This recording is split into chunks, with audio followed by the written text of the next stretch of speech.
Mao Zedong's ideology was hailed as a revolutionary treasure. Anyone opposing him faced severe challenges. Today, we delve into the Cultural Revolution, a period that redefined Chinese history. After the Great Leap Forward's failure, Mao stepped down as president. He seemed to retreat, but his ambition burned. A red tide was coming for China, and its ripple effects reached far beyond, into our very imaginations. After 3 harsh years and millions of deaths from famine, Liu Shaoqi took over, enacting the 3 freedoms and 1 contract policy. This meant 3 freedoms and 1 contract, aimed at reviving the rural economy. The 3 freedoms were private land, free markets, and profit-loss responsibility. The contract involved collective responsibility, leasing land to the state and paying rent, with peasants keeping the rest. This policy ended inflated figures and improved lives. But Mao, a radical communist, was unhappy. He felt it threatened socialist collective farming. Many historians suggest Liu was influenced by Soviet revisionism. This led to the 4 Cleanups campaign, initially against revisionism. Its aim was to clean up work sites, accounts, assets, and storage. It quickly became a political purge, crushing opposition and preparing for his return. The 4 cleanups expanded to the Great 4 Cleanups: political, economic, organizational, and ideological. Some studies report 77,500 deaths and 5.3 million persecuted, leading to wrongful convictions and permanent disgrace.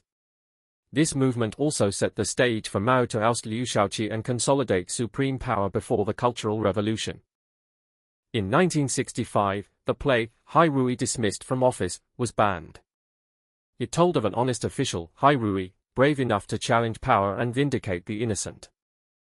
But Mao saw it as an allegory for his Great Leap Forward failure. Immediately, Wu Han, the mayor of Beijing and a historian, was attacked.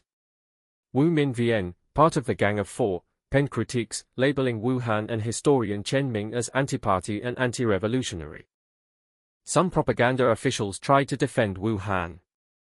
They formed the 5-man group for the Cultural Revolution to keep discussions academic. But Mao and Jiang Qing saw an opportunity for a powerful comeback. On May 16, 1966, an expanded Politburo meeting, chaired by Liu Shaoqi, was held. After Mao's revisions, the May 16 notification was issued. It abolished the 5-man group, re-established the Cultural Revolution Group, officially launching the Great Proletarian Cultural Revolution. A vice-chairman declared a plot to overthrow the party Central Committee.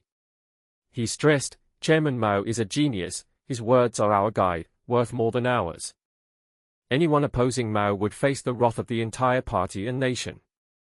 So soldiers and students could study anytime, anywhere. All of Mao's words were compiled into a little red book. Quotations from Chairman Mao. This book, distributed widely in China and translated into 16 languages, reached 117 countries with an estimated 5 billion copies. Mao became a god, untouchable. Meanwhile, Liu Shaoqi and Deng Xiaoping were powerless as the country spiraled out of control. In August 1966, the Great Proletarian Cultural Revolution officially began. The 4 cleanups expanded to the Great 4 Cleanups: political, economic, organizational, and ideological. Some studies report 77,500 deaths and 5.3 million persecuted, leading to wrongful convictions and permanent disgrace. This movement also set the stage for Mao to oust Liu Shaoqi and consolidate supreme power before the Cultural Revolution. Liu Shaoqi was criticized, confined to his home, and then expelled from the party. A leader who had saved China from famine, and was once Mao's chosen successor. Yet he ended up treated as a traitor. And for Liu Shaoqi, who published Mao's Bible, quotations from Chairman Mao. He later grew disillusioned and tried to escape. His family of 3 died in a mysterious plane crash.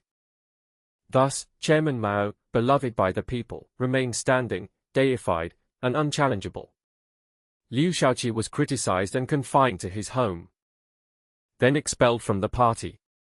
A leader who saved China from famine, and was once Mao's chosen successor. Yet he ended up treated as a traitor. and for Liu Shaoqi, who published Mao's Bible. He later grew disillusioned and tried to escape. His family of 3 died in a mysterious plane crash.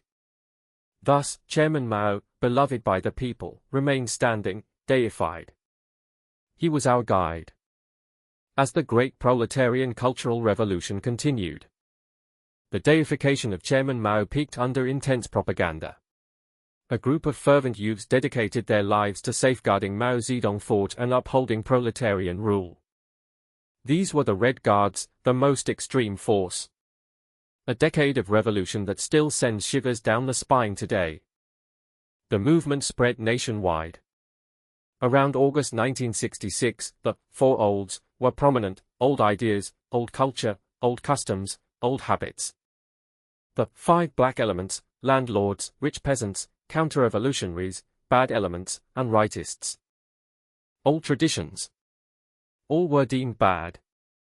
The Red Guards' initial ideals were to preserve proletarian rule and destroy old ways. To build an equal, new China.